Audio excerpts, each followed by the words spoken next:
90 rupees అండి. 90 rupees 200 pouches అనుకుందాం.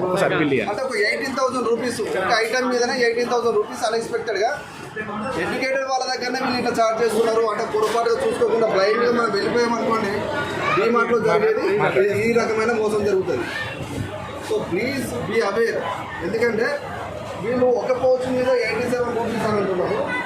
చాలా చిన్న అన్న మీ బిల్లు చూపించు,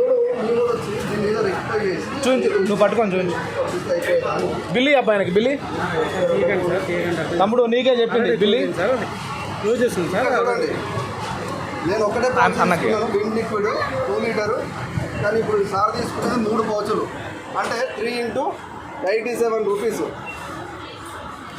ఒక్కొక్క దాని మీద 343 ఛార్జ్ చేశారు చూడండి. సో ప్లీజ్ ఇది మన వాళ్ళందరికీ కన్సూమర్స్ ఏంటంటే ఈ సీజన్ స్టార్టింగ్లోనే ఎలా ఉంటే దసరా దీపావళి సీజన్ ఇంకా ఏ రేంజ్లో ఉంటుంది ఆలోచించండి. మనం ఒక వస్తువు కనుక ఎక్కువ మొత్తంలో ఉందనుకోండి, ఎక్కువ మొత్తంలో ప్రతిదీ వస్తువు ఒక్కొక్క వస్తువు చెక్అవుట్ చేసుకొని చూసుకొని అన్ని వెరిఫై చేసుకొని వెళ్ళాం. ఒకేసారి దానిలో ట్రాలీలో వేసుకొని వెళ్ళిపోతాం. దీని ప్రైస్ వచ్చేసి 400 rupees sir MRP price. DMart వాళ్ళు పెట్టిందేమో 260 రూపీస్.